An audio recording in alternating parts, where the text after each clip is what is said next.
20h à Abidjan, mesdames et messieurs, bonsoir. Voici les titres de l'actualité de ce mardi 24 décembre, veille de Noël. Et c'est justement la veille de Noël que la ville d'Abidjan est illuminée. Abidjan perd des lumières depuis hier. Top départ donné par la première dame qui a exhorté tous les Ivoiriens à partager la lumière de la paix. La cérémonie en couleur dans ce 20h. Et on verra ce soir l'ambiance qui prévaut dans les communes à la veille de la commémoration de la naissance du Christ, événement qui sera célébré demain 25 décembre. Grace Kando a sillonné quelques communes du district d'Abidjan. Son constat dans ce 20h.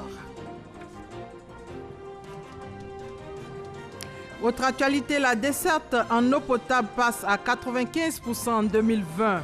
Information à retenir après le séminaire des acteurs de l'eau à Yamoussoukro. Ils ont eu 2 jours pour harmoniser leurs vues et élaborer des stratégies pour atteindre leurs objectifs. Enfin, à l'ONU, les pays francophones s'organisent pour parler d'une même voix. C'est une initiative de la Côte d'Ivoire qui sort du Conseil de sécurité ce 31 décembre. Mais comment pérenniser cette idée ivoirienne? Élément de réponse dans cette édition. Bienvenue à tous dans votre 20h. C'est parti pour 45 minutes de journal qui sera largement dominé par l'actualité liée à la Noël. Commençons déjà par Abidjan, ville lumière. Abidjan est illuminé depuis hier. La première dame, Dominique Ouattara, a donné le clap en exhortant les Ivoiriens à la paix, nous dit Herman Guivé. Le déclic qui fait clic et redonne vie au géant sapin de Noël d'environ 200 mètres de hauteur, 6 à l'esplanade de la cathédrale Saint-Paul d'Abidjan. Voici lancée la 9e édition de Abidjan Ville Lumière, le bouton magique activé par la première dame, Dominique Ouattara, pour des fêtes féeriques. Des instants de bonheur et de joie renouvelés chaque fin d'année sous l'impulsion de la première dame, avec le soutien du district d'Abidjan. Cette année encore, plusieurs places et boulevards seront illuminés dans les communes du district autonome d'Abidjan. À travers les dons en vivres, nous voulons communiquer un peu de joie à plus de 25 000 familles pour les fêtes de fin d'année à la demande du chef de l'État. Que la lumière inextinguible rayonne en chacun de nous. Voici aujourd'hui 9 ans qu'en période de fête, grandes artères, rues, ronds-points de la ville d'Abidjan sont illuminés. Objectif, offrir un peu de magie de Noël aux populations. C'est une initiative qui, dès son lancement, a immédiatement rencontré l'adhésion de tous, car elle représente une véritable valeur ajoutée à l'allégresse de nos populations en ces périodes festives. Plus qu'une simple attraction, Abidjan Perle des Lumières est un événement dont nous devons tirer toutes les sens dans la symbolique même de la lumière. La lumière qui éclaire, la lumière qui permet d'avancer et qui rassure. Le thème de cette 9e édition de Abidjan Perle des Lumières est « Partageons ensemble la lumière de la paix ». Ce thème traduit la nécessité pour tous de privilégier et promouvoir les valeurs essentielles de tolérance, de réconciliation et d'amour. Feux d'artifice, ballets et musique enchantée, l'instant pour les familles, visiteurs et curieux présents n'est pas au discours. Il s'agit plutôt de faire la bonne photo et d'immortaliser le moment. La Noël, la fête qui marque la commémoration de la naissance du Christ, sera célébrée demain. Avant l'événement, notre reporter Grace Kando a sillonné quelques communes du district d'Abidjan pour voir l'ambiance qui prévaut sur place. Regardez. Marcory, ce lundi, à moins de 48 heures de la fête de Noël, difficile de circuler sur la voie principale non loin du grand marché. Ah non, Amoutia est trop, mais ça va. Tu peux taper 2 heures du temps, 3 heures du temps d'embouteillage. Une situation qui influe sur le transport en commun. On peut attendre souvent plus d'1 heure du temps, même pour on ne peut pas avoir les voitures, donc c'est pas facile. C'est la fête, donc quand ça va passer, ça va aller. N'empêche, on trouve toujours le moyen de faire quelques emplettes. Dans la commune d'Adjamé, L'affluence est au rendez-vous. Je suis venue acheter des décorations pour illuminer la maison, en tout cas pour embellir la maison, pour mettre de la gaieté dans la maison. Je suis venue de Beaunois. Le garçon, depuis l'année passée, il voulait avoir une moto et la fille aussi une moto. Et il faut leur faire plaisir. Noël, c'est aussi la course aux vivres. Les espaces dédiés à la volaille et aux condiments ne désemplissent pas. Je suis venue faire le marché pour préparer du foufou avec la sauce claire. Je dois inviter mes copines, les amis de mon mari, les amis de mes enfants, tout le monde. Je suis venue chercher 2 poulets au moins pour manger le 24. Je voulais faire du couscous et puis un peu de pommes de terre au ragoût. Préparer la fête, c'est aussi se rendre belle. J'ai opté pour la perruque parce qu'elle est plus durable et puis plus économique. Pour nous autres qui n'aimons pas trop les tresses, voilà. Une fois que tu es pressé, tu prends ta chose tranquille, quoi. Bien, voilà, bien sapé et puis tu prends tu es devant. Cependant, l'euphorie de la fête n'est pas la même partout. À Trècheville, rue 12, les magasins de jouets attendent toujours les clients. Les années précédentes, il y avait l'affluence, les parents sortaient beaucoup, tout ça. Mais cette année, ce n'est pas encore le cas. Rien n'est tard. Après la fête de Noël, l'espoir est encore permis. La fête de la Saint-Sylvestre est aussi une autre occasion pour ces vendeurs de faire de bonnes affaires. Et justement, à la veille des fêtes de fin d'année, les lieux de loisirs sont aménagés. Ce sont des lieux qui sont beaucoup fréquentés quand on parle fête. Ces sites offrent une gamme de jeux. On fait le point avec Walter Amadou Ouattara. Commune de Yopougon. Ce site de loisirs retient notre attention. Mais avant d'accéder aux aires de jeu, la séance de maquillage est un passage prisé. Les enfants adorent ça parce que ça leur permet de ressembler à leur héros en fait. C'est l'opportunité de réaliser tout ce que les enfants voient à la télé sur leur visage.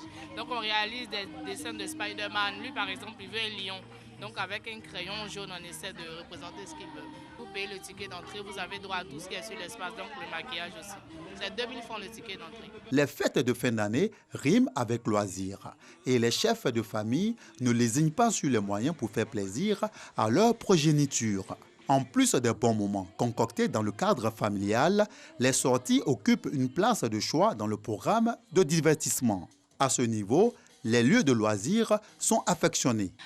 Ici, tout a été mis en place pour permettre aux visiteurs d'être heureux.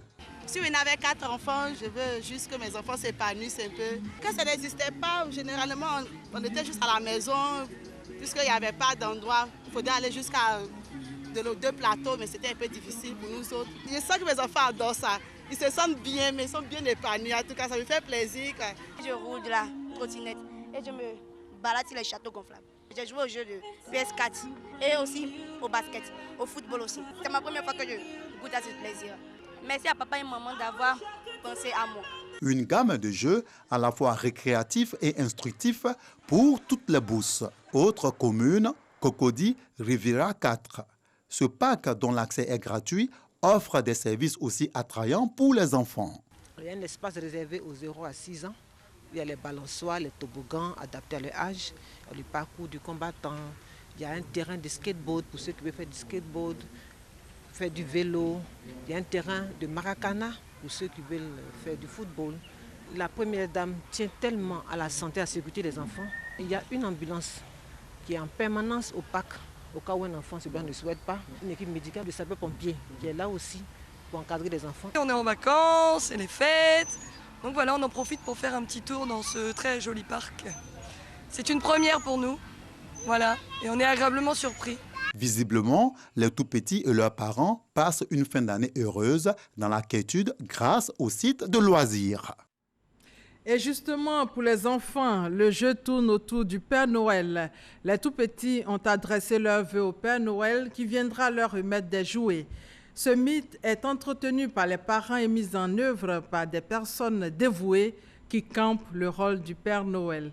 Mais comment être un bon Père Noël? Moi, Père Noël, un reportage de Didier Nguessan.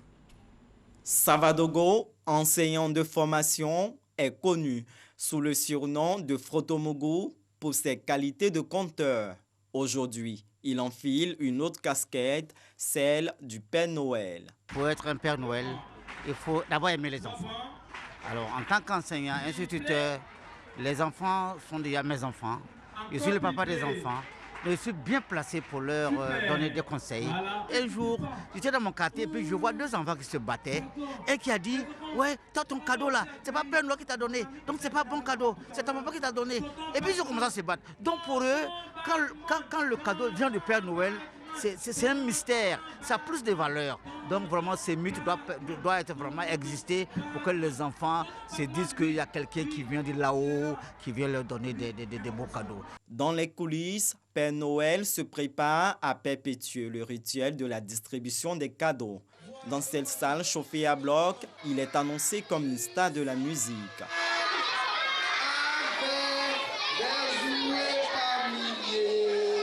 Chaque enfant veut toucher Père Noël et immortaliser cet instant avec lui. Les parents ont du mal à les contenir.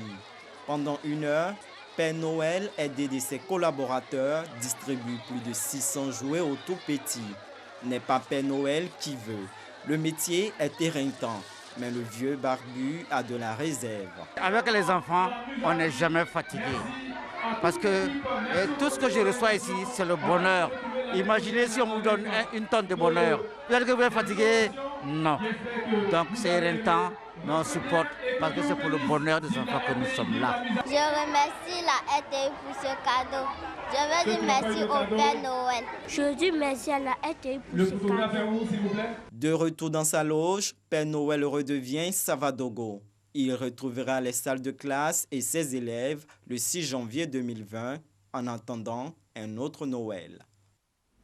Et qui dit Père Noël, pour bien faire les choses, dit arbre de Noël. À l'Assemblée nationale, les enfants des députés ont reçu des cadeaux. Initiative du président Amadou Soumaoro, Hermance Zirion et Godefroy Okambawa. À 24 heures de la fête de Noël, le Père Noël fait une escale à l'Assemblée nationale.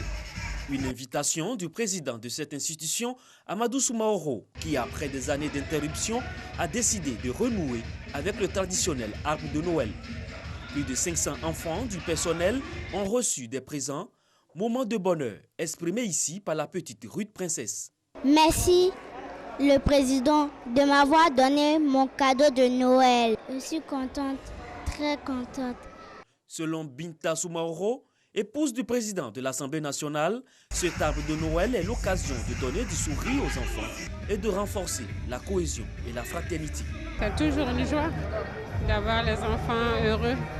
Et puis, je voudrais souhaiter joyeux Noël à tous les enfants de Côte d'Ivoire et même du monde. Cet arbre de Noël a été rehaussé par la présence des députés venus soutenir cette initiative du président Amadou Soumaoro qui a placé son mandat sous le sceau du social. Et les enfants orphelins et atteints du VIH-Sida n'ont pas été oubliés par l'inspecteur général d'État. Théophile Awandoli a organisé un arbre de Noël pour leur donner de l'espoir en cette période de fête, nous dit Patricia Omouetia. Le centre social de Dabou s'occupe d'enfants orphelins atteints du VIH-Sida. Pour cette période de fête, l'inspecteur général d'État Théophile Awandoli a entrepris de leur apporter de l'amour et de l'espoir. À la faveur de l'arbre de Noël organisé par le centre, les enfants ont reçu de ses mains de nombreux cadeaux. Une célébration à la grande joie de la directrice du centre qui n'a pas manqué d'exprimer toute sa reconnaissance à l'inspecteur général d'État. Le centre social de Dabou compte quelques 1800 enfants orphelins vulnérables du fait du VIH, comprenant 927 filles et 823 garçons. Dans la Bagoué, le ministère de la Solidarité met du baume au cœur de plus de 1000 enfants. Ils étaient donc 1000 à recevoir des cadeaux des mains de la ministre de la Solidarité, de la Cohésion sociale et de la lutte contre la pauvreté, Maria Toukone, par ailleurs maire de Boundiali. Le point avec Ami Sissoko. C'est un véritable conte de fées que la ministre Maria Toukone offre à plus de 1000 enfants de la maternelle, du primaire et des couches sociales défavorisées de la Bagoué. Les tout-petits n'ont pu se retenir de scander « Maman Noël ».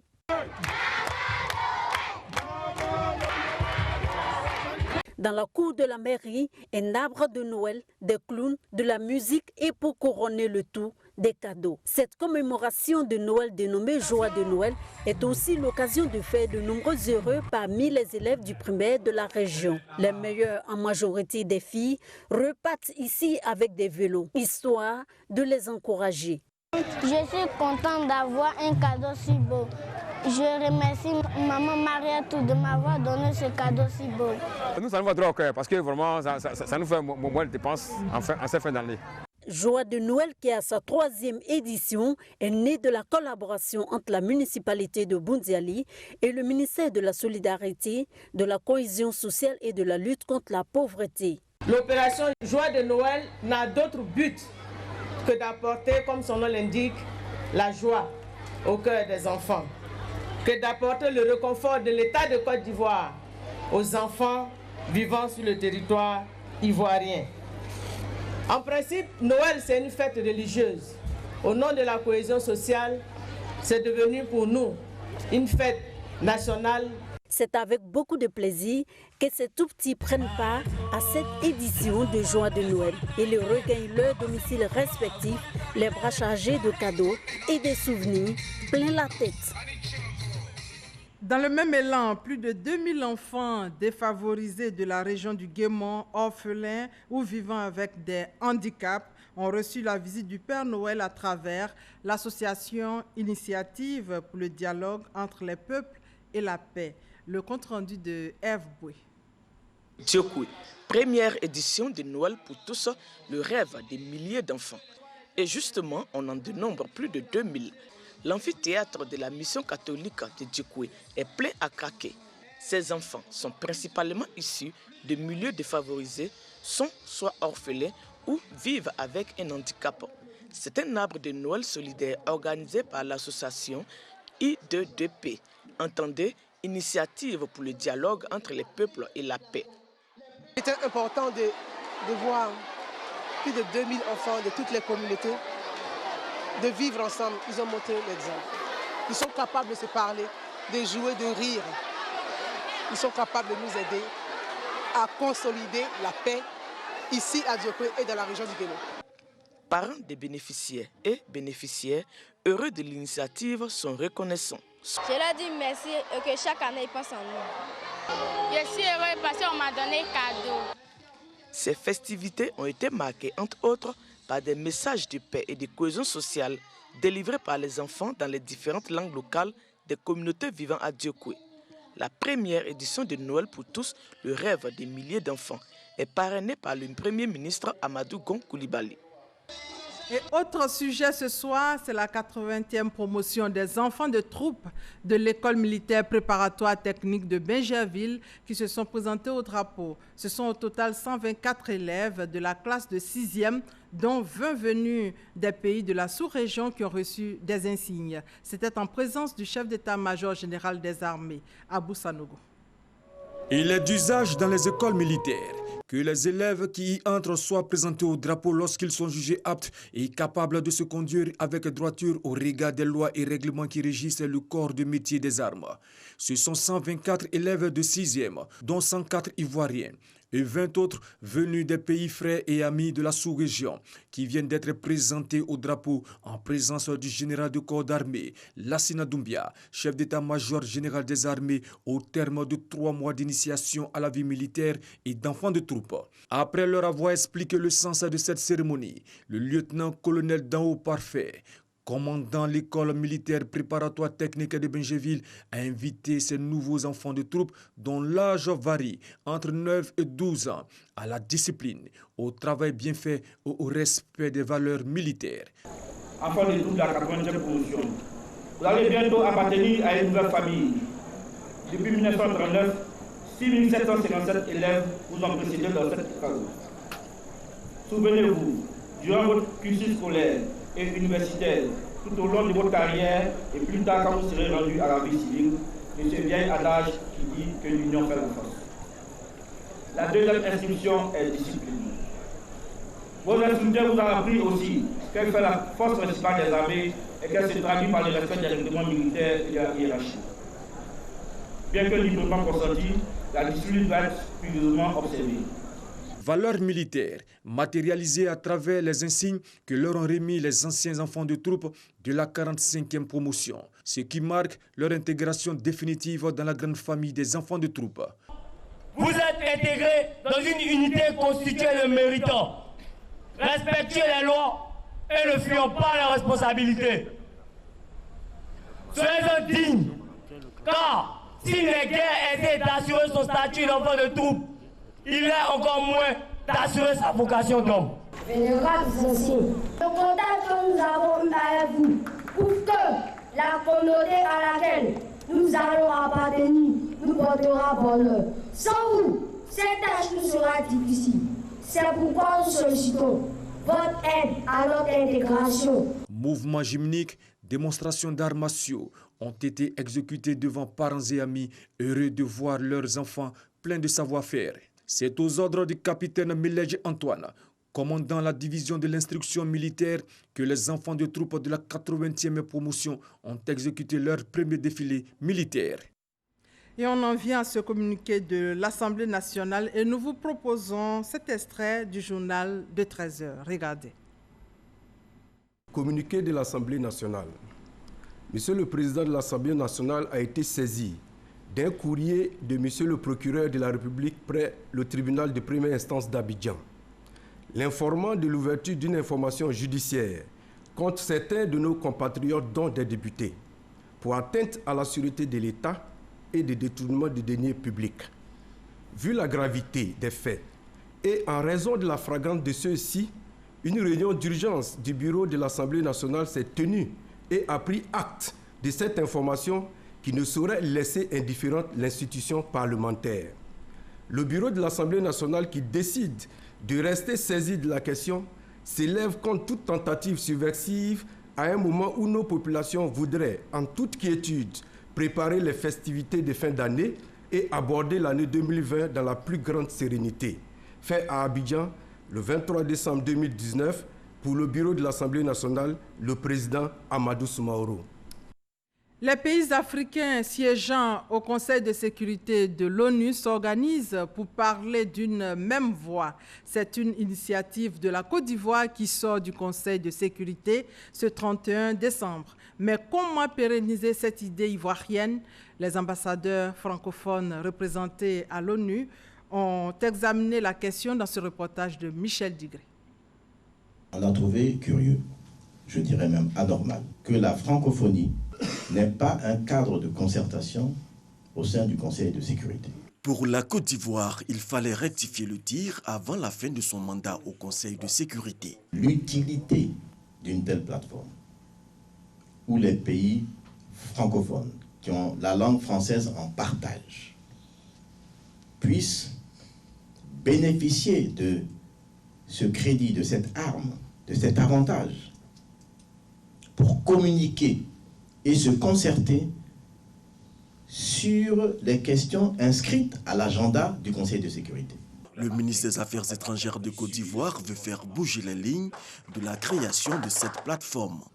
Donc il s'agit de quoi aujourd'hui? Il s'agit de proposer un mode opératoire qui va réguler le fonctionnement de cette plateforme et également de s'accorder sur la nécessité d'une synergie, donc d'un pont entre les pays francophones membres du Conseil de sécurité et les pays francophones membres de l'Organisation des Nations Unies. Cette rencontre entre les ambassadeurs francophones et le ministre Marcel Montano est la seconde qu'il initie après celle organisée le 25 septembre dernier en vue de la mise en place de ce cadre de concertation francophone.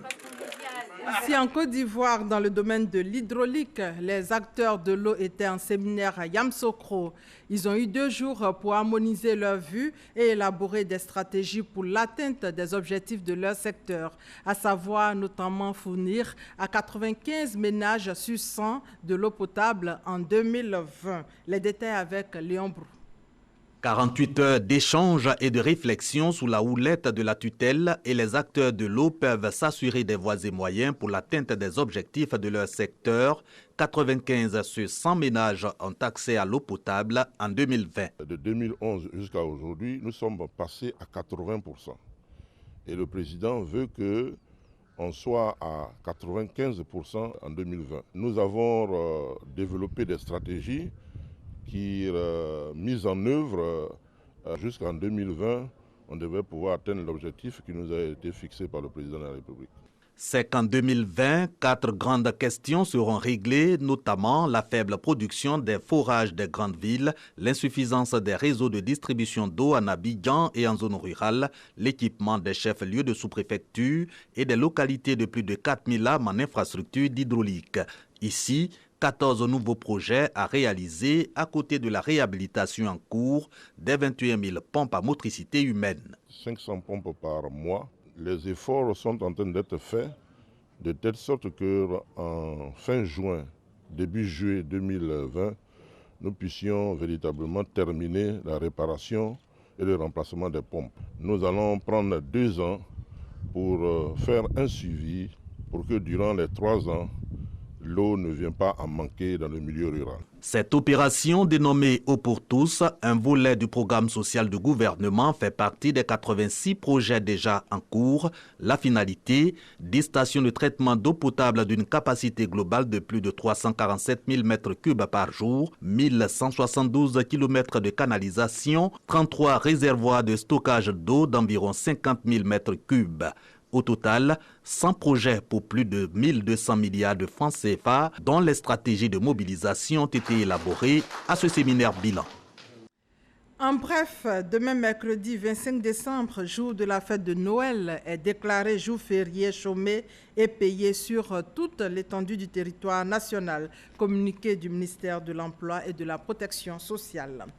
Les dirigeants membres du transport urbain du continent se sont réunis à Abidjan autour du thème « La digitalisation des transports publics en Afrique ». L'objectif est clair, améliorer le système de gestion par la mise en place de solutions technologiques, nous dit Lansine Bakayoko. Planifier ses itinéraires, acheter son billet ou encore rationaliser le contrôle, le suivi et la maintenance des matériels d'un simple glissement de doigts. Tout le monde en convient, la digitalisation est porteuse de bénéfices opérationnels sur toute la chaîne du transport. La digitalisation de nos services s'impose et nous impose de répondre de manière plus complète avec une vision prospective aux besoins à venir des usagers en matière de mobilité. Aujourd'hui, les systèmes de transport intelligents s'imposent surtout parce que la nécessité d'innover, de transformer par la mise en place de plateformes numériques est aussi une condition pour fidéliser les usagers au transport public. Nous sommes en train de passer d'un système de transport qui était basé sur l'offre vers un système de transport qui est basé sur la demande ou qui est dirigé par la demande. Un système de transport où on peut faire du sur-mesure, justement. Et c'est là tout l'atout de la digitalisation, puisque on ne réfléchit plus infrastructure, mais on réfléchit solutions de mobilité. En Côte d'Ivoire, le transport et la mobilité, aujourd'hui plus qu'hier, est un levier central de la politique économique nationale. D'importants investissements ont été engagés et continuent d'être faits dans les infrastructures et les services de transport. La dématérialisation et donc la transformation digitale constitue donc une composante essentielle pour l'atteinte des objectifs fixés, voire une priorité. En marge de cette rencontre sur la digitalisation, le comité exécutif de l'Union africaine des transports publics a également tenu son assemblée générale. Et justement, au thème de cette assemblée générale, le président sortant de l'Union africaine des transports publics, Bouaké Meïté, a été reconduit pour un nouveau mandat de 2 ans. Un centre d'accueil au centre hospitalier universitaire de Treichville. C'est une maison d'accueil des parents d'enfants malades et c'est à l'unité d'oncologie pédiatrique du CHU de Treichville. C'est un geste du Club des Amis, du Club des hommes d'affaires musulmans en Côte d'Ivoire, le Chamsi, nous dit Salimatou Dia. Une coupure de ruban pour marquer la remise officielle du don du Club des hommes d'affaires musulmans en Côte d'Ivoire au CHU de Treichville. une maison d'accueil pour les parents de malades et 2 salles d'isolement réhabilitées. En hébergeant les parents de malades, le Chamsi veut améliorer les conditions de prise en charge et réduire le taux d'abandon du traitement oncologique. Les Chamsis peuvent être fiers de ces ouvrages que nous nous apprêtons à inaugurer et qui contribueront à n'en point douter à sauver des milliers de vies et à améliorer les qualités des soins des enfants, sans distinction de race, d'origine, d'ethnie et de religion. Cet acte de portée sociale et humanitaire, traduit par la construction de cette infrastructure, vient apporter soutien moral et psychologique, assure la ministre Lira Mata, représentant la marraine Assetou Koulibaly. Les actions du Chamsi impactent positivement donc la santé des populations, notamment celle de la mère et de l'enfant. La présence de la famille va contribuer à l'amélioration de la qualité de vie de l'enfant pendant son hospitalisation, apaiser son angoisse et favoriser la guérison. Pour le ministère de la Santé et de l'Hygiène publique, il est important de mettre un point d'honneur à la création des sites de prise en charge. La question d'hébergement reste cruciale. Elle constitue une des causes de l'abandon du traitement ambulatoire. Vous l'avez très bien compris, les besoins en matière de santé sont énormes. L'État, c'est nous tous. Sans vous, point d'État. Chacun de nous doit pouvoir venir en soutien à l'État. Le Chamsi enregistre plusieurs actions à son actif, notamment la construction et réhabilitation d'établissements sanitaires et la prise en charge des malades. Les enfants atteints de drépanocytose devront bénéficier des fonds que compte collecter le Chamsi lors de son dîner gala, prévu ce 28 décembre à Abidjan. Et ce mardi 24 décembre, veille de Noël, parlons du pèlerinage en Israël. Les pèlerins ivoiriens à Jérusalem, la ville qui a enregistré la souffrance de Jésus-Christ, sa mort et sa résurrection. Reportage Éric Goré. La couleur orange domine les rues de Jérusalem en ce jour. Très spécial pour les fidèles chrétiens, Jérusalem est la ville où Jésus a été crucifié. La couleur orange portée par les pèlerins indique bien qu'il s'agit des pèlerins ivoiriens, partis en grand nombre pour effectuer leur pèlerinage grâce au président de la République, Alassane Ouattara. Merci aussi à la Direction générale des cultes et à sa tête, son directeur général, qui nous a permis d'effectuer ce pèlerinage. Je crois que c'est le summum pour tout chrétien de découvrir la terre où est né le Créateur, Jésus, et où il a passé tout son temps. Donc pour moi, c'est une grande joie de me retrouver ici en Israël. Ces pèlerins qu'on voit ici à Gethsémani, le lieu où Jésus a été arrêté, ont l'occasion de voir de très près ces endroits saints. Jésus avait passé la dernière nuit après la scène, le repas de la Pâque, ici. Il a emmené 3 disciples, Pierre, Jacques et Jean, et il a demandé à ses disciples de prier, de veiller. Gethsémani a une histoire. Ce lieu est aussi appelé le jardin des Oliviers. Une messe se déroule. Les pèlerins profitent pour formuler leur intention de prière. Des intentions de prière marquées par la paix en Côte d'Ivoire. Nous sommes venus pour prier pour la Côte d'Ivoire. Vous savez que nous sommes à l'orée de 2020, qui est une préoccupation pour tout Ivoirien et pour les amis de la Côte d'Ivoire. Donc nous sommes ici aussi comme des éléphants de la prière pour permettre à la Côte d'Ivoire de faire cette traversée vraiment dans de meilleures et très bonnes conditions. La Côte d'Ivoire est présente ici en Israël. Avec elle, d'autres pays sont venus s'incliner devant le Christ. Cela leur permet d'agrandir leur foi. Les épouses des ministres prient pour la paix et la cohésion sociale en Côte d'Ivoire. Elles ont leur association dénommée ADEM, Amicale des épouses des ministres. Elles ont prié à l'église Saint-Jean de Cocody et à la mosquée de la Riviera 2 pour que la paix soit une réalité en Côte d'Ivoire. Sidonie Davila-Waka. Activité hautement spirituelle des épouses des ministres membres d'une amicale dénommée ADEM. L'amicale des épouses des ministres a prié, beaucoup prié pour la paix et la cohésion dans le pays. Cette amicale a pour objectif de renforcer les liens de fraternité et d'amitié entre les épouses de ministres pour apprendre à mieux se connaître et également proposer quelques actions qui permettent d'aider un peu les actions de nos époux sur le terrain. On a estimé qu'il était important de se retrouver, demander aux prêtres de prier avec nous pour que la Côte d'Ivoire en 2020 ait des élections apaisées, que les cœurs soient en paix et que les choses se passent bien. Une prière débutée à Saint-Jean-de-Cocody avec la bénédiction du curé pour s'achever à la mosquée de la Riviera 3 en présence de l'épouse du Premier ministre, Assetou Gon Coulibaly.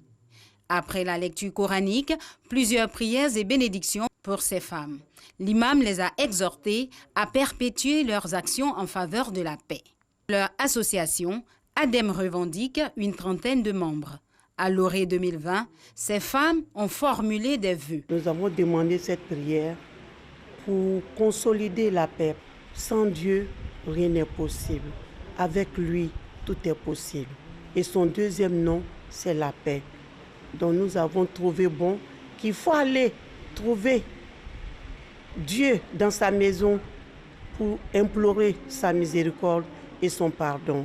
Nous implorons le Tout-Puissant de nous assister, d'assister nos époux, d'assister le président de la République avec son gouvernement.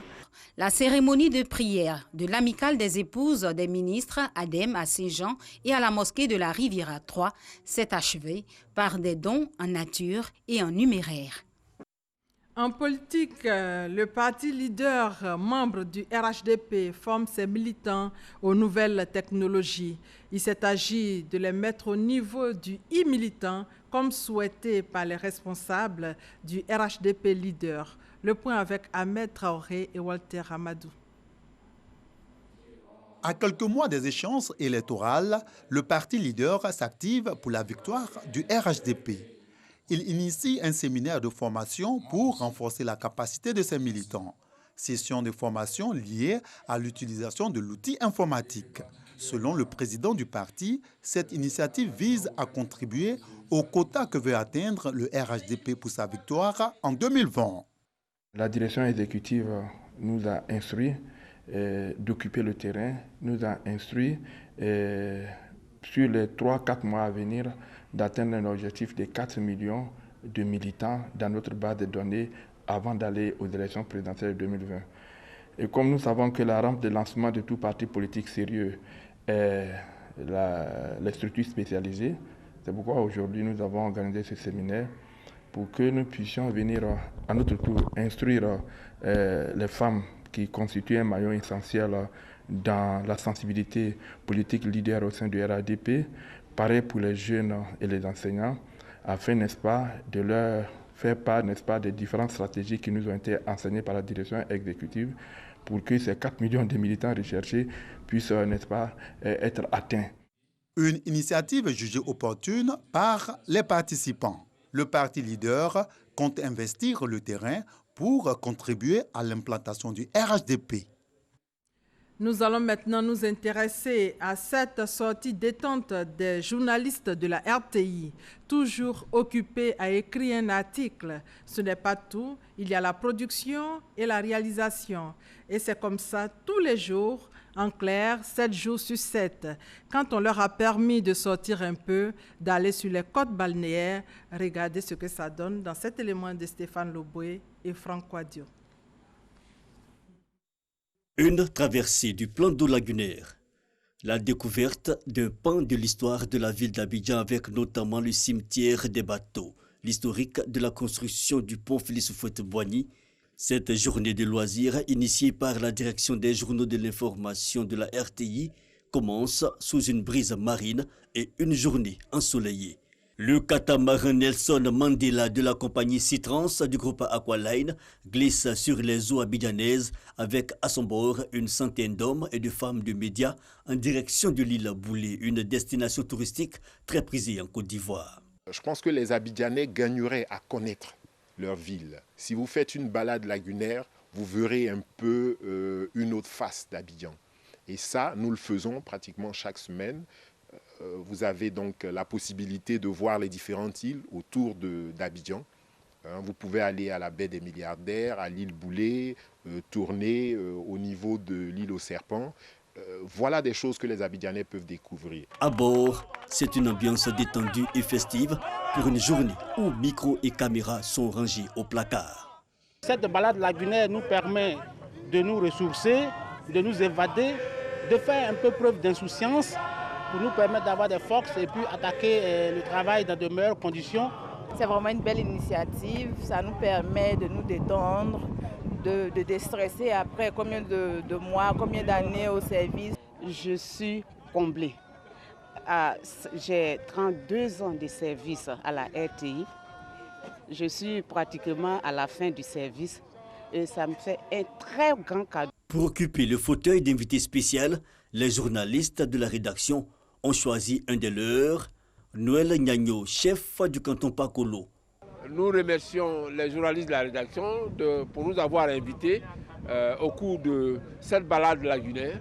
Après 45 minutes de traversée, nous sommes à Maria Resort, cadre magnifique de repos et de détente situé à l'île Boulé.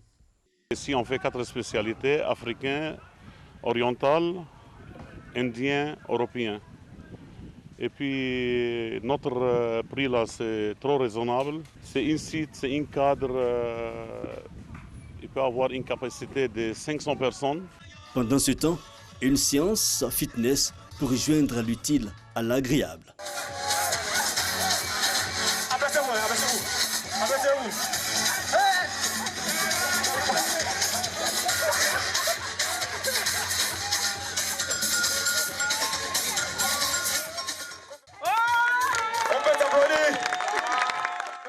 Après cette séance de Zumba bien enlevée, certains se prélassent dans des hamacs ou encore les pieds dans l'eau, pendant que d'autres s'adonnent en équipe ou en solo au football, au volleyball, au baby-foot et au canoë-kayak. Puis arrive le moment du repas. Tout le monde passe à table. L'objectif du fonds, c'est une entraide au niveau de la rédaction. Le fonds est là pour accompagner tout un chacun, pour pouvoir oublier ce qu'on vit au quotidien. Nous avons joué et vraiment c'est une satisfaction pour nous. Pour accompagner cette initiative des journalistes, le Fonds de solidarité a bénéficié du soutien du ministre Kobena Kwasi Adjoumani. Ce serait nécessaire dans toutes les administrations pour qu'après des durs labeurs, on reprenne des ressources et on entame les nouvelles semaines. Une fois dans le mois ou chaque trimestre dans une administration, je crois que c'est nécessaire. Vraiment, merci à la télé, bravo à cette initiative. Rythme de chenaux et pas de danse cadencée pour clore en beauté une journée festive loin du train-train quotidien qui reprend le lendemain avec une nouvelle journée de travail à la Maison Bleue. Voilà une initiative à encourager et à renouveler. En Algérie, la mort inattendue de l'homme fort du pays, le chef d'état-major Ahmed Gaïd Salah, le 23 décembre dernier, change la donne politique. Il avait orchestré la présidentielle de ce mois de décembre, largement boycottée. Son décès soudain va-t-il rebattre les cartes du jeu politique? Les commentaires sont encore prudents et les analyses divergentes. Rappelons que demain, mercredi 25 décembre, jour de la fête de Noël, est déclaré jour férié, chômé et payé sur toute l'étendue du territoire national, communiqué du ministère de l'Emploi et de la Protection sociale. 45 minutes de JT, ce 20h s'achève, pas de 23h en raison de la retransmission en direct de la messe de Noël. Merci de votre fidélité et bonne fête de Noël à tous.